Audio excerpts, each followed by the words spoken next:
E vamos estudar a lição terça-feira, dia 16 de junho, dia do make-off, dia de aprendermos as curiosidades sobre o assunto.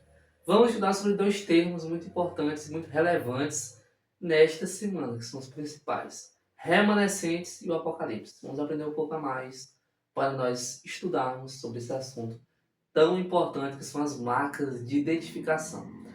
Vamos lá para a primeira curiosidade.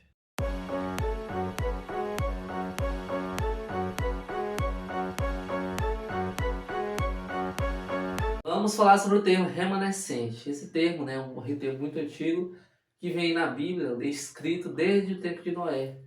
O que lá em Gênesis 7:23 diz? Todos os seres vivos foram exterminados da face da terra. Só restaram Noé e aqueles que com ele estavam na arca. Só sobraram os remanescentes. Esse é o termo, os que sobram. Este é o significado, de remanescentes, aqueles que sobraram.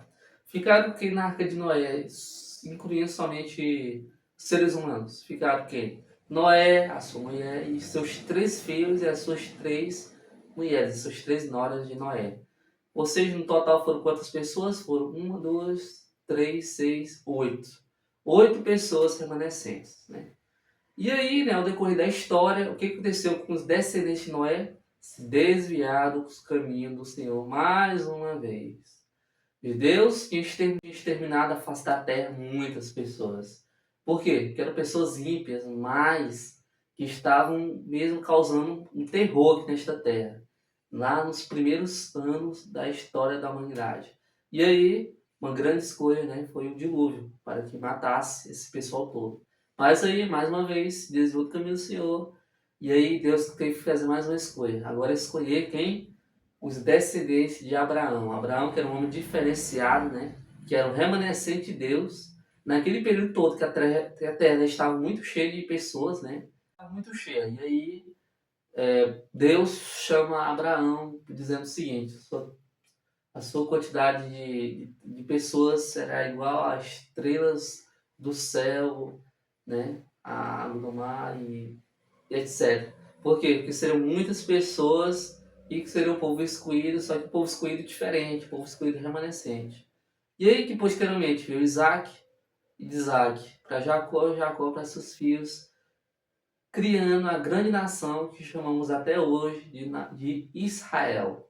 A grande nação que foi escolhido para ser os remanescentes de Deus aqui na terra, logo depois de todos esses períodos.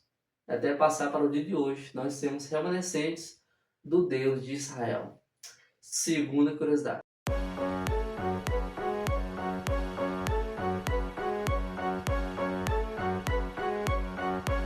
Sobre o Apocalipse e mais especificamente sobre as 7 igrejas do Apocalipse e mais especificamente ainda, livro de Laodiceia, a igreja de Laodiceia. O livro do Apocalipse é um livro muito extenso, porque ele detecta desde o começo do pecado, que foi o quê?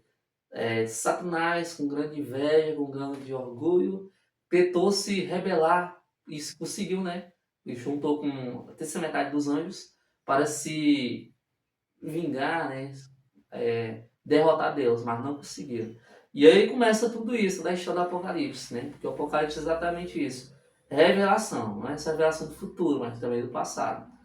E aí, como o clímax, o clímax de todo um conflito é o quê? A segunda vinda de Cristo, que é exatamente um período que nós mais ansiamos e que mais esperamos.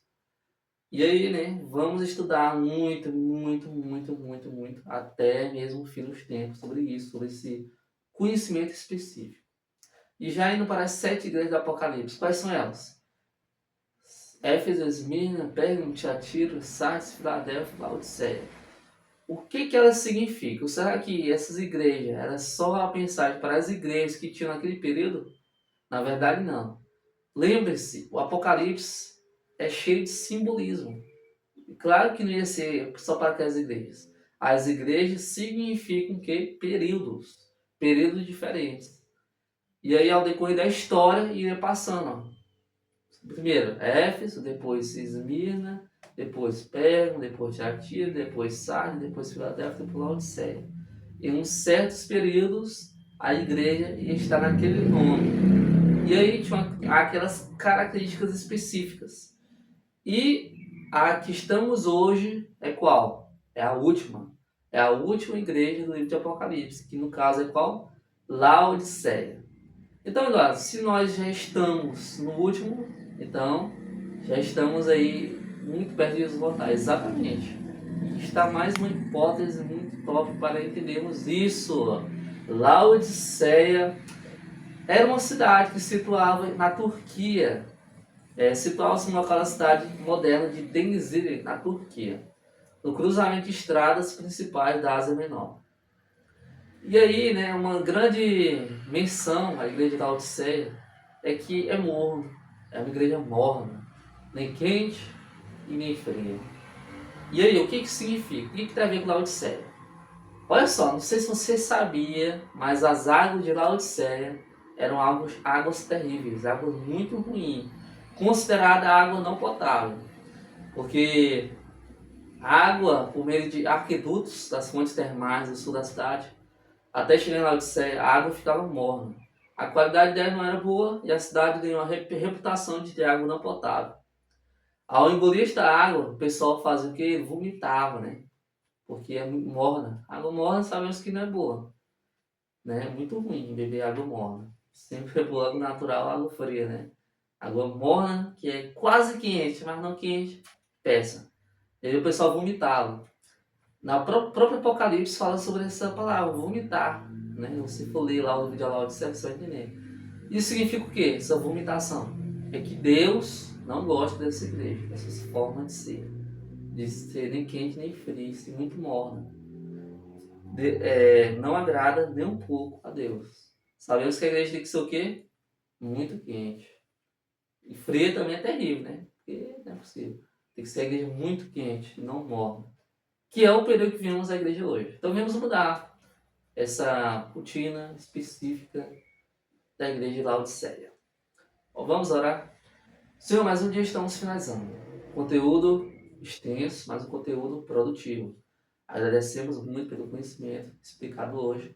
Em nome do Senhor Jesus. Amém.